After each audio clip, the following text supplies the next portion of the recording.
बुरी पड़ोसन। ये देखो, इस सरिता ने फिर कचरा अपने आंगन में डाल दिया।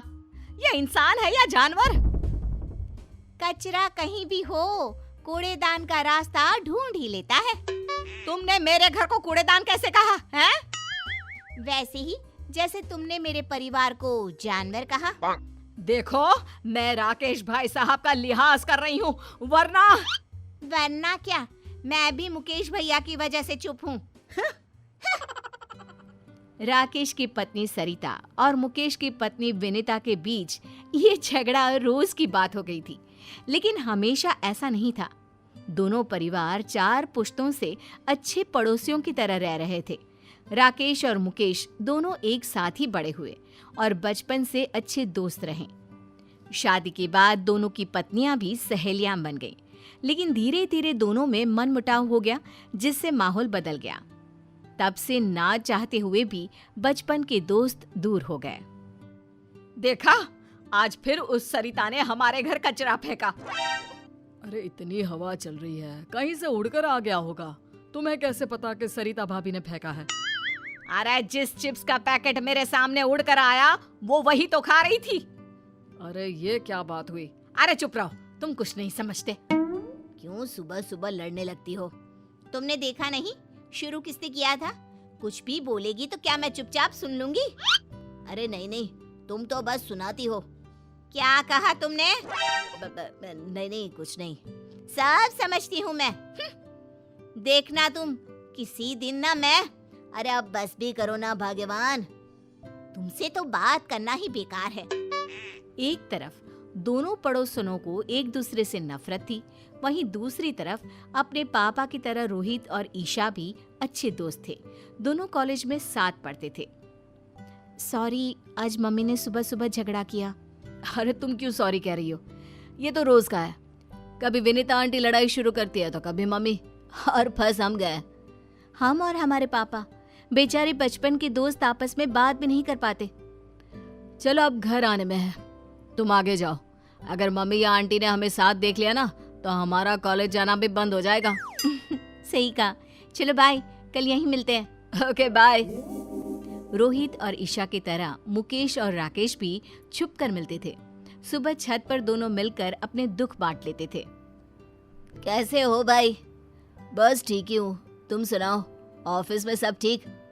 ऑफिस में तो सब ठीक है, बस घर में सब ठीक हो जाए। इन दोनों का झगड़ा तो रोज की बात हो गई है। तेरी हिम्मत कैसे हुई मेरे बेटे को आवारा कहने की? मुझे मिसेस शर्मा ने सब बता दिया, शर्म नहीं आती? अरे शर्म तो तुझे आनी चाहिए। मेरे पति की नौकरी के बारे में तूने कैसे कहा?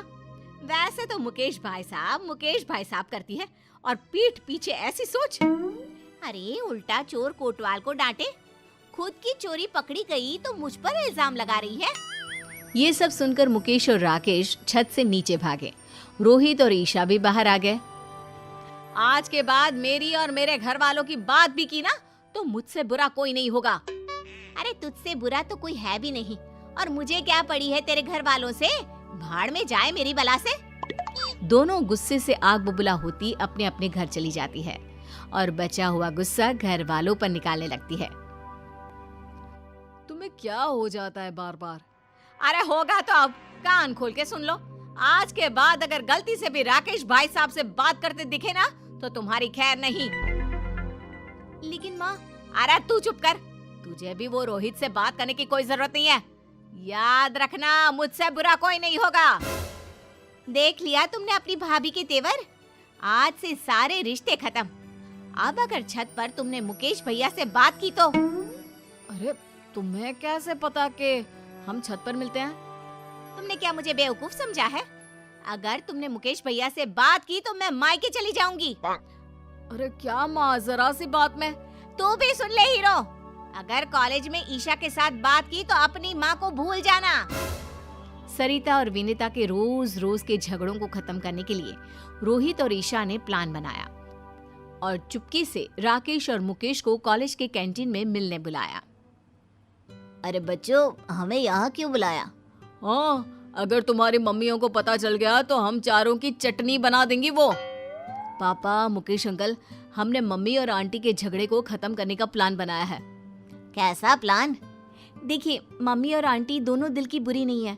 दोनों के झगड़े का कारण थोड़ी गलतफहमियां और बाकी चुगलियां हैं। आपने सुना नहीं था?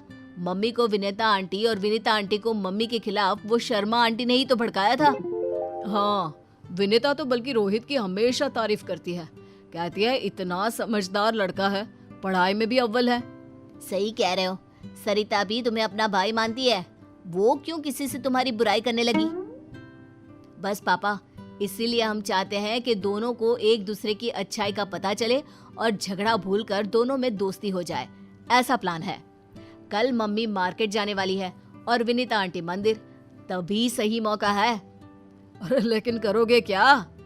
यहाँ आइए। दोनों बच्चों ने राकेश और मुकेश को प्लान सुनाया।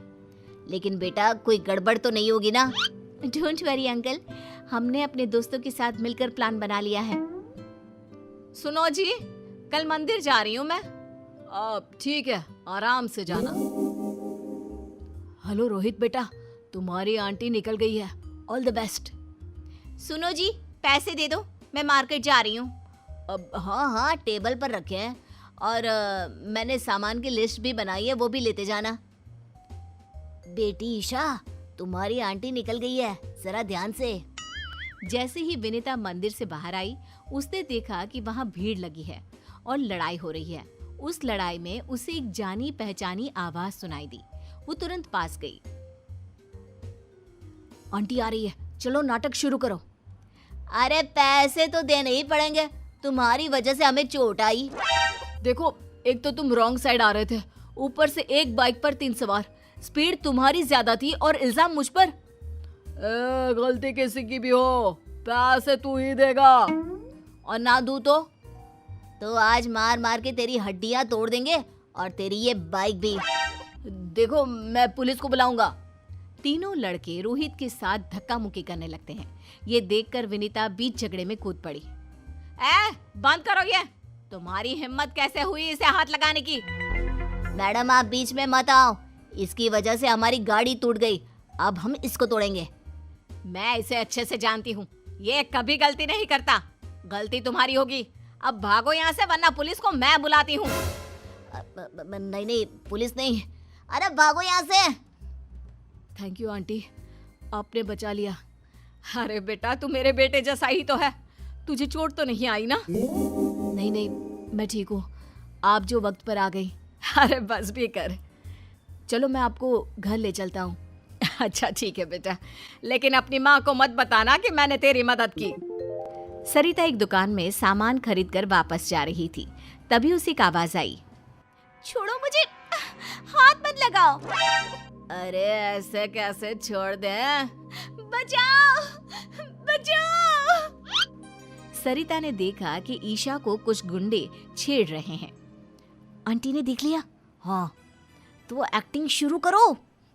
आज अकेली मिली है, अब बच के कहाँ जाएगी? ये सब देखकर सरिता ईशा को बचाने के लिए दौड़ी और अपनी चप्पल निकालकर उन्हें पीटने लगी। अरे कम बख्तो, रुको जरा, बताती हूँ तुमको। ये ले। अरे बाप रे, भागो यहाँ से। अरे रुको, अभी तुम्हारी अकल ठिकाने लगाती हूँ। भागते कहाँ हो? रुको। जाने दीजिए आंटी, वो भाग गए। थैंक यू, आपने मुझे बचा लिया। अरे मेरी बच्ची, तुम ठीक तो हो? मैं ठीक हूँ आंटी, आप जो आ गई। वो तो भाग गए, वरना मेरी फूल सी बच्ची को छेड़ने वालों की तो टांगे तोड़ देती मैं। चलो आंटी, घर चलते हैं। बेटा, तू अकेले कॉलेज मत आया जाया कर, रोहित के साथ ही रहा कर। जी आंटी जी। और अपनी माँ को मत बताना। सब कुछ प्लान के मुताबिक चल रहा था और प्लान के हिसाब से सरिता और ईशा, रोहित और विनीता एक साथ घर पहुंचे। राकेश और मुकेश भी बाहर ही खड़े थे। अरे रोहित, तुम इसके साथ? ईशा, तो इसके साथ कहाँ से आ गई?